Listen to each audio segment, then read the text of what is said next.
Chapter 12 की शुरुआत होती है किचन से, जहाँ पे सर्वेंट्स खाना बना रहे होते हैं। एक सर्वेंट युन के लिए खाना तैयार कर रही होती है। ये देखते ही जो सीनियर सर्वेंट होती है वो उससे कहती है इतना ज्यादा चावल भरने की जरूरत नहीं है।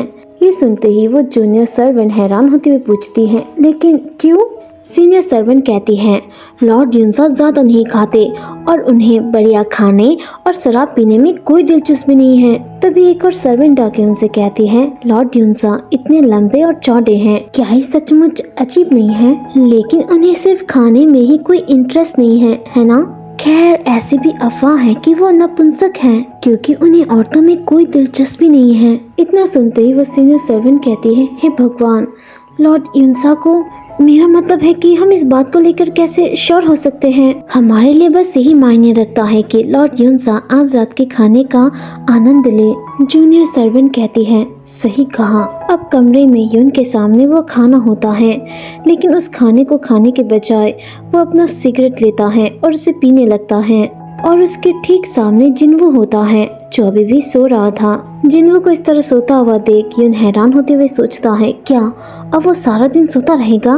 तभी उस खाने के स्मेल से जिन्वो होश में आता है और होश में आते ही सोचता है कितनी डिलीशियस स्मेल है। तभी युन उससे कहता है अगर तुम जाग गए हो तो उठ जाओ। युन को अपने सामने देखकर जिन्वो हैरान हो जाता है और शॉक्ड होते हुए घबराते हुए कहता है यंग मास्टर, मैं यहाँ क्या कर रहा हूँ? युन उससे कहता है एग्जैक्टली तुम क्या सोचते हो? ये सुनकर जिन्वो कंफ्यूज हो जाता है और कहता है क्या? युन कहता है तुम्हें क्या लगता है कि मैंने तुम्हें क्यों नहीं मारा और यहाँ रहने दिया? मैं खुद अपनी इन बातों से हैरान हूँ। युन की ये बातें सुनकर जिन्वो घबराते हुए सोचता है कि इसका मतलब ये है कि वो मुझे मारना चाहता था लेकिन उसने मुझे छोड़ दिया। इतना सोचते ही जिन्वो अपने घुटनों के बल बैठकर झुककर युन से कहता है आपका शुक्रिया यंग मास्टर, मेरी जान बख्शने के लिए। युन उससे कहता है अगर तुम बहुत सो चुके हो तो अब यहाँ से जाओ। जिन्वो हैरान होते हुए कहता है हाँ यंग मास्टर, मैं यहाँ से जाता हूँ। लेकिन जैसे ही वो बाहर देखता है वो हैरान होते हुए सोचता है अरे नहीं, फिर से रात हो चुकी है, क्या मैं इतने लंबे समय तक सोता रहा? इतना सोचते ही वो युन से कहता है यंग मास्टर, बात ये है कि मुझे यहाँ से जाना चाहिए या मुझे यहाँ से जाना होगा? युन कहता है और क्या? जिन्वो कहता है बाहर बहुत अंधेरा है और सचमुच मैं वहाँ कुछ भी नहीं देख सकता। युन कहता है मुझे पता है, तो क्या? जिन्वो कहता है तो अगर मैं नहीं देख पाया तो मैं कल की तरह रास्ता भटक सकता हूँ। क्या आप यही चाहते हैं? अगर आप मेरे साथ चलेंगे तो? ये सुनते ही युन उसे गुस्से से देखता है। ये देखते ही जिन्वो घबराते हुए कहता है मुझे लगता है कि ये इम्पॉसिबल है। तो फिर क्या आप मेरे साथ एक पर्सन को भेज सकते हैं? युन कुछ नहीं कहता, वो बस जिन्वो को घूरे जा रहा था। ये देखकर जिन्वो और भी ज्यादा घबराते हुए कहता है मुझे ये बात नहीं कहनी चाहिए थी। युन कुछ नहीं कहता, वहाँ खामोशी छा जाती है।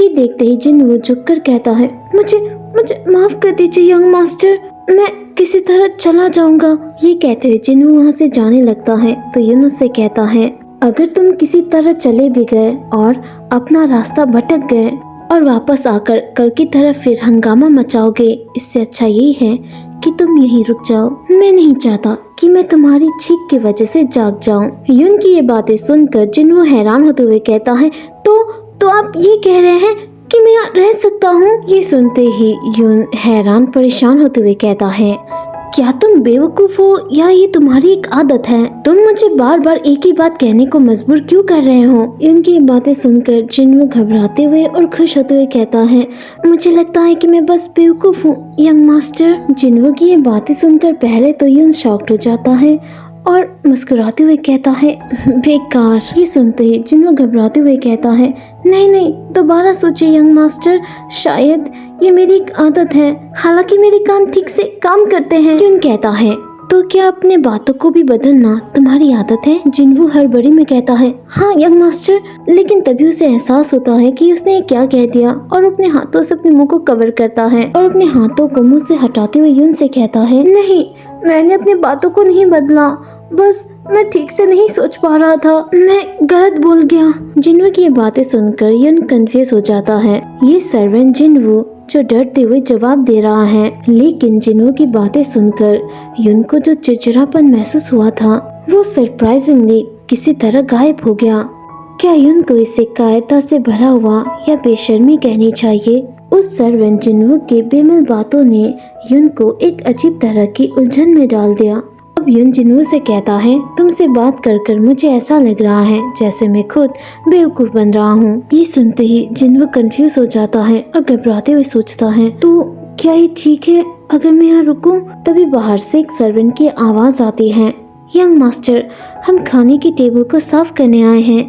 अब दो सर्वेंट कमरे के अंदर आते हैं और खाने को वहां से ले जाने लगते हैं। ये देखकर जिन्वो सैर होते हुए सोचता है, ये तो डिलीशियस दिख रहे हैं। वो सर्वेंट्स खाने को वहां से ले जा ही रहे होते हैं कि तभी उन्हें गुड़गुड़ की आवाज आती है जो कि जिन्वो के पेट से आई होती है।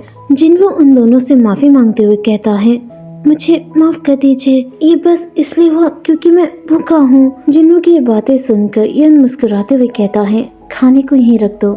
ये सुनते ही वो दो सर्वेंट्स हैरान हो जाते हैं। यन उन दोनों से कहता है, मैंने कहा ना इसे यहीं रख दो। और जिन्वो की ओर देखते हुए कहता है, क्योंकि वो सर्वेंट भूखा है। और इसी के साथ चैप्टर 12 का भी एंड हो जाता है। आई होप आज का चैप्टर की स्टोरी आपको पसंद आई होगी। अगर आई तो वीडियो को लाइक कीजिए, चैनल को सब्सक्राइब कीजिए इसके नेक्स्ट पार्ट को देखने के लिए। तब तक लेटर बाय बाय।